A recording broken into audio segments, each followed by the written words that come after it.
survivors of violence in the apartheid era days. I was born in the 80s.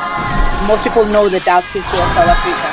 Music became that communal space of comfort when your house is burnt and your people are dead and you cannot bury them. And so the only language that could comfort us, the only language that could give us encouragement and hope was music. I got initiated in music at a very small age. All right, everybody. Welcome back to another great episode of Let's Get Creative. And as you guys already know, we are always bringing to you some people from around the world. It's always a pleasure and it's always an honor when we find people who are interested in being a part of this creative community. And so this time we're stopping by in Dunbar, South Africa, and we are with Nomvula, who is there with us right now. And she's going to be telling us about all kinds of fun things that she's involved with. She's got music going on. She travels around the world, and she's just a real big part of an organization that is like so beautiful. It's so blessing, but I don't want to tell it all. So I'm going to let her tell it all. But before we go on, always remember to hit that subscribe button. Let us know what you want to see, what you want to hear. Leave a comment. So with that, we're going to go on and we're going to say hello to Nomvula. How you doing? I am great. I am super excited to be on this show. I am so happy. I'm fine. I'm in that heritage mood. So just sanbonani. Oh, yeah. When you're saying hi, it's a most spoken language because it's Zulu. If you go to other parts, there's different languages that are spoken, but in the region where I am, Sanbonani is a greeting for everyone. It's in general hi. Yeah. Yeah, that sounds beautiful right there. I like the way it sounds. So tell us, how'd you get involved with all this stuff? Like, how did you get involved with music and then incorporate it with what you have going on right now? I come from a very musical family from my mother's side.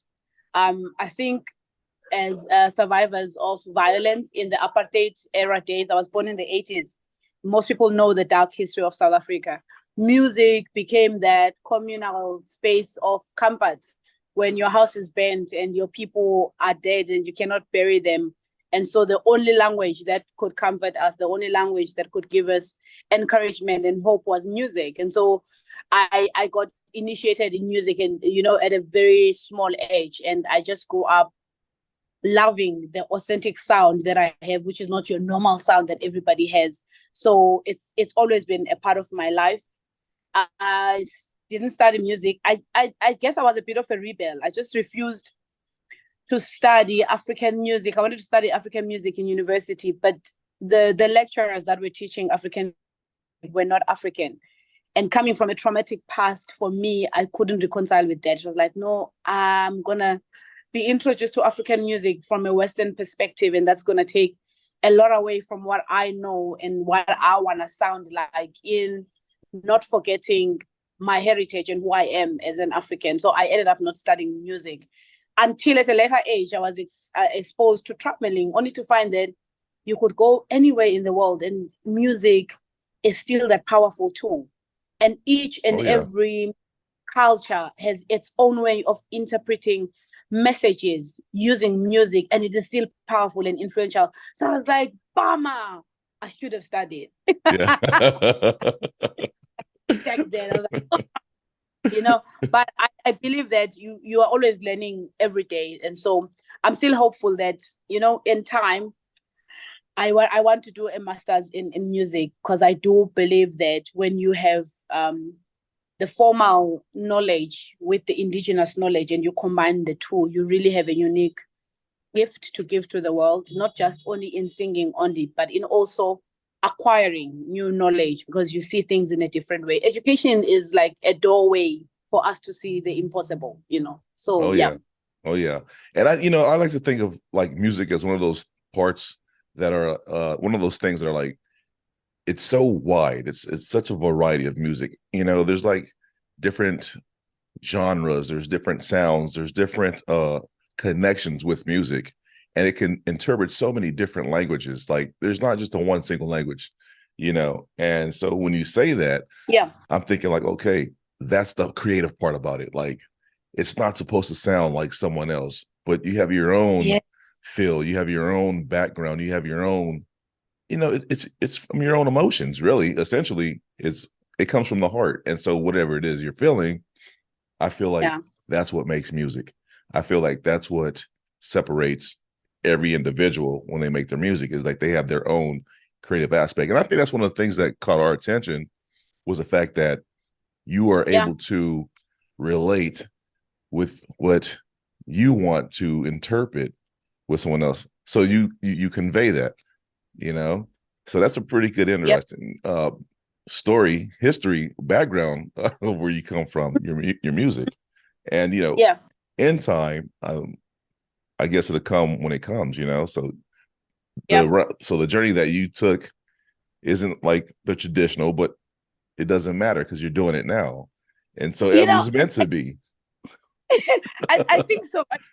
I believe when God created creatives, could be a writer, could be an actor or an actress, could be a musician, could be a spoken word, a wordsmith. When God created creatives, he was creating the creatives to continue the co-creation. So it doesn't come in a certain pattern. It's unfortunate that the music industry or the arts industry as a whole has this set standards that exclude other people, and everyone feels at times that they have to sell their souls to belong to a certain clique so that they can be heard. And it's unfortunate that the world has sort of like diluted the creative space Yeah. in that. And it's always nice to see rebels. I always call myself a rebel because I've defied the odds. I should have died when I was 2 years, when our home was burnt down and my relative, my aunt, died. I should have died then. I didn't. I should have died 7 years later when we're still being attacked for, political issues. And we didn't die. Then we were being shot at. I could have died in 2020 when my business was being attacked. And again, I didn't die. And so all of those things for me, when I look back and I sing, I am amplifying that voice of survival, that voice of survivors, not victims. Yes, the past happens and the past is tragic. We can't change it. We can't change it, but we can use that past to become the people we want to be. Exactly. The people that we dream of, the knight in shining armor that we dream of, we could become those people. And music allows us to be those people. When I'm singing, I feel I'm invincible. I feel like I'm not on this earth. I'm just in a space where everyone can connect. And it doesn't matter what genre I could be singing. I was introduced to classic music 2 years back. I've never sung classic music, but I was introduced to that while on tour with the 2911 International Exchange, which is an artist development program that allowed us the opportunity to tour with the Minnesota Orchestra. I mean, these are Grammy Award winners, and that made a big difference in my life, and I was able to come back. And that's the message I share in every space. Like, local artists are like, no, we're tired now. We're not getting the opportunities. And I'm like, but opportunities are what you create. They're not necessarily exactly but they're what you create. And so we need to encourage creatives to stop being confined by an environment and the system that doesn't value them, because they are more than that. Exactly. So I like the way that how you are open to outside inspiration. So that's so you went to Minnesota and part of an orchestra, Yeah. and so but you travel. So you've traveled pretty much around the world. Do you find yourself incorporating those kinds of styles and incorporating it into what you have going on? Yeah, I've found that being exposed to those type of different ethnic groups also affirms and amplifies your uniqueness as a Black person. That's what I've found. And so it's been easy for me to expand and just be me and just be singing like the rural girl that I would be singing in any rural space, because I'm in a space with people who are able to understand the communal singing. And so that's a global thing. Always thought, no, global singing is here. It's not. You get into an American church and one person starts singing and everybody starts doing something else, but that is a complement of what they are doing. But they are all aligned, spirit, and I don't know how to explain it in words, but it's like a vibe. It's yeah. like it's like a thing. It's a natural thing. So I like to think if you're into music, musical. notes and Yeah. tones. So you know what you're looking for and you're familiar with it. And I think you just start to vibe at some point. You know, you kind of just like get into it. Yeah. Definitely. So this, I guess, will lead into the next question is you've done a lot of collaborations with people, obviously, and you've gone, you know, being that you've traveled to many places across the world. So that's influenced your music ability and it's kind of make you expand a little bit, right? To think, how does that, do you find that helps you in your career, that like pushes you? Does that like help you push the limit as to like where you go with music? I think I was lucky when I was starting off music. It was in my standing out moment. It was in 1997. And I walked into Playhouse and Lady Smith Black Mambazo was there with the elder Babu Msheng Shabalala. And I'm like, oh, these people are here. And so Elvis, who was there, was like, well, Nomvula, just get behind the mic and do that. I'm like, for Black Mambazo, like, are you for real? I'm a Jack Charles Kinney. Come on. And he's like, yeah, well, I mean, the musicians, I get there. Then I start singing. Babu Msheng could hear the leader that this child has a voice, but she's afraid. So he comes into the box and is like, yeah, and just sing. Because you're not giving us what we want, because you are now closed off by, you're seeing all these great people and all of that. Just sing. And then I sang. I think that was taken to so many people who were instrumental. Some come back from being exiled. So it was that really nice time for creatives to get together. And the next thing, 2 weeks later, we were called in Joburg to go and sign a contract with Sony Music. And I'd not recorded anything. So I was very lucky to get who saw value in my music at a very young age. Yes. But I didn't release the music because tragedy struck. And, you know, we had recorded a complete album and we were signed to Sony Music. My soulmate died in a car accident before we could release music. So it was like, oh my God. But within that short time of meeting Black Mambazo, I had older people, elders like Omambu Simhlongo, who were like, you know what? You are not your normal cup of tea and you shouldn't be afraid of that. You're not the same, but stick to that. And so I decided in my pain, I guess, and also discomfort of trying to work with anyone after losing a partner in music and in life, I was like, I don't want to do this anymore. But I continued singing. I continued backing people. And when we were on tour, we met Dessa. Dessa does hip hop with orchestra. We've never heard of that in Africa, let alone because we can't access orchestra. One, we only access orchestra music, classic music, and just singing a whole ensemble playing in very restricted spaces. Okay. Still, it shouldn't be like that, but that's how it is. And so we were introduced to Dessa. We were collaborating with her. Her song is Skeleton Keys. And so we went in there and then we're doing Skeleton Keys. And while we're singing Skeleton Keys, I'm hearing Zulu words that are coming up. So we're jamming with the Zulu words. And she's like, yes, that's the jam. That's it. We're getting it. And I think she also added a value that we sometimes lose. It's not, I don't think we are looking for validation from white people, but it's always a good feel when white or Asian or Indian or artists outside of our ethnic group, artists that are not, you know, necessarily Black, are so accepting and they see the value of what we are in music. It makes it easy to collaborate and build. And Dessa was that one person who did that for us in the US. It really added value to myself and the career that I'm building as a musician. Wow, that is phenomenal. Like the way you've taken like tragedy and turned it into triumph is just it's so amazing. You know, like you've gone through quite a bit. I mean, just with growing up and like in your adulthood, it's mind-blowing, you know, and that's a big part of like what Let's Get Creative is all about too. It's like, you know, there's moments where we're not feeling inspired, you know, or someone's not giving us that encouragement, or we're not getting any kind of feedback from anyone. And so we quite often feel like, or we ask ourselves the questions, should I be doing this? Should I be a singer? Should I be a creative? Should I, you know, or should I just move on and do something else? And you have been able to take that and to flip it around and turn it into like some type of motivation, some empowerment. And that right there alone, I can best believe that whoever's out there right now listening, um, they will take that inspiration and they can use that, because that's a Yeah. big deal. Because a lot of us, you know, we ask ourselves that question: why am I doing this? Should I continue to do this? And then, just the fact that, your business has been attacked and you didn't let that you didn't let that bring you down. Tragedy, you did not let that bring you down. And that is like phenomenal. It is amazing. You're strong. You have a big heart. And I can tell, and I'm sure whoever's listening can tell that you have a big heart. You have a big crowd of people who follow you. And, you're always around lots of people. And it seems like you are like the life of the party.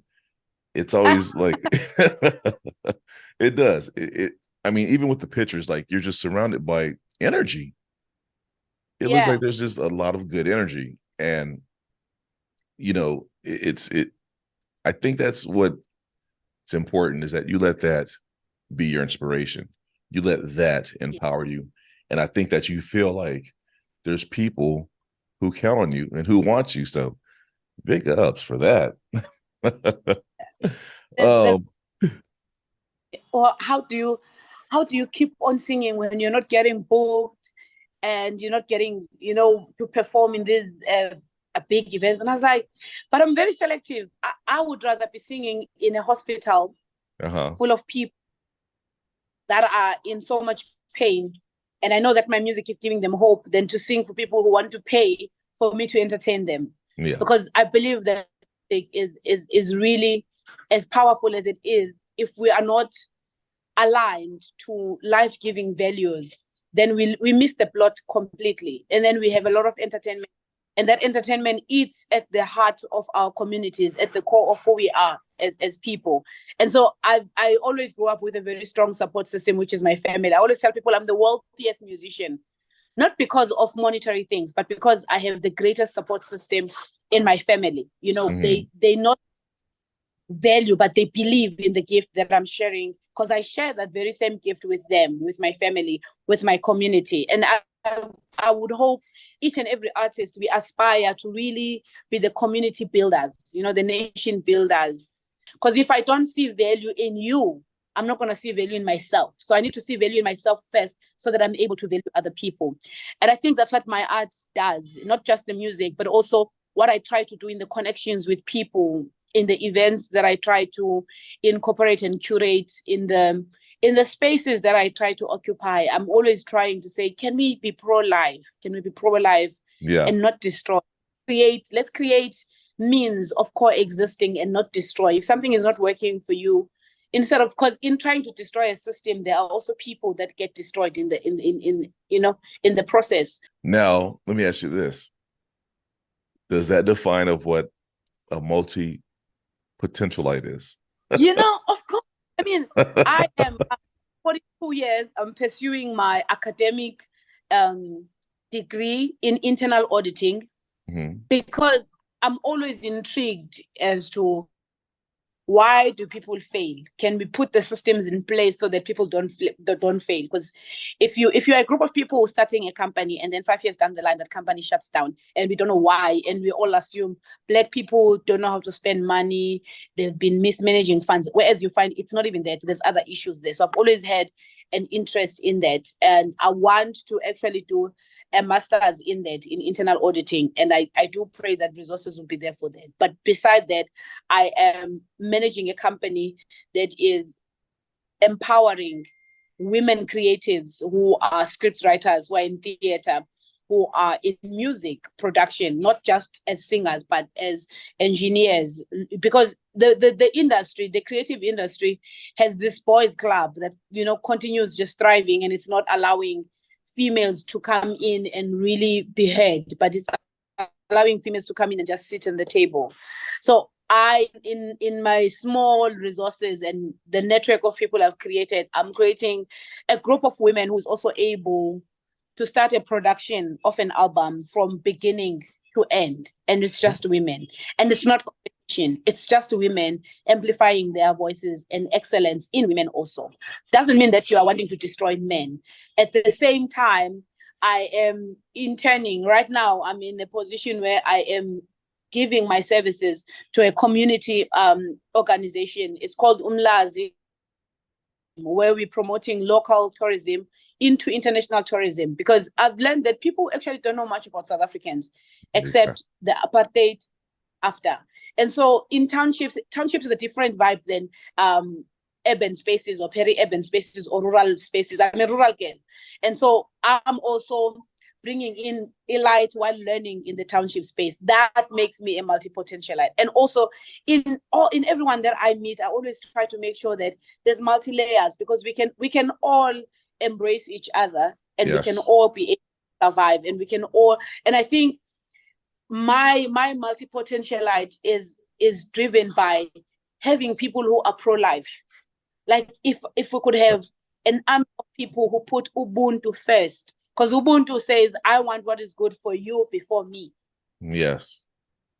Is. And so if we could have that concept globally, for me, I would rest in peace. I would literally rest in peace when my time comes, when I transition from this into something else. I would really rest in peace. And so in that also able, because I'm a storyteller, it's easy for me to write proposals and tell. I'm able to take you from one place to the other as a creative, but also I'm bringing that into the business acumen of doing proposals that allow investors to come in and invest in township businesses. So that's where the multi-potentialite comes in. Nice. Yeah. Yeah. There's definitely a lot going on. And that's such a beautiful thing. It really is. You have been able to incorporate all that, what you do, and just be a part of the community, Yes. and that's who we are, like that's who we are. We're building a community. We're building a community of a connection, to where we can interact with each other and find, a collaboration or find a line that we could both work off of. Wow. And that's what it's all about. That right there is what it's all about. In that, your story, you've been able to basically outline everything that we want to ask. But that's what it's all about. And it just naturally flows, it's like you were on note. I mean, there's no other way I could put it. Like you are, by definition, someone in the community that has been able to expand, and we like that. That is creativity. That is like the number one thing, is you've been able to take these opportunities, and you've been able to like flourish with them and bring other people in, and to help them flourish and to help them blossom into something that is greater than, you're not thinking about yourself. You're thinking about other people. You're thinking about your community. But that's what I'm doing also. Yeah. That's exactly what yeah. And so light attracts light. I don't think light ever attracts darkness. I don't like that saying. No. I know there's a lot of, I don't think so. That's exactly what you are doing. Because you are for the people. You are for the people and about the people. It was easy for you to see value in what I'm doing, Definitely. And for me, you are extending my lifeline, my history as a South African, in the hope that other South African creatives would also be able to be given this opportunity, cutting down these boundaries that were created by colonial powers. Exactly. You're not making any money. You're not making any money from this, but you are amplifying Black voices from rural spaces, in that you also matter. Your voice also matters in the global space. I would have never been able to access this on my own if not for the creative side and the music that I'm doing. So thank you. You're welcome. You have a big welcome. Thank you. Because this is the stuff that we need. This is the stuff that inspires us, and you're right. The colonial aspect of it does not show us the different parts of the world in a bright light. It's always, there's always tragedy. There's always something going on. And to be honest with you, I don't really watch the news that much because it's always something. I don't. But this is what I like, and this is the light that I want to shine, and this is the stuff that I Yeah. want to be able to share with other people, and it is. It's all about people and how we can make that connection and how we can find something together so that we can make it happen, so that we can bring world peace, so we can bring in happiness, because that's what creativity is. With your music, with video editing, like you're telling a story, and it's work, but it's worth it. It's like the finished product is what you want, and you bring smiles to people's faces, by being creative and by highlighting like a sense of joy, Yeah. And with that, thanks for joining us. This is Let's Get Creative once again. I'm your host, AJM Antonio. And with that, subscribe, tell a friend, share, and until next time, thank you.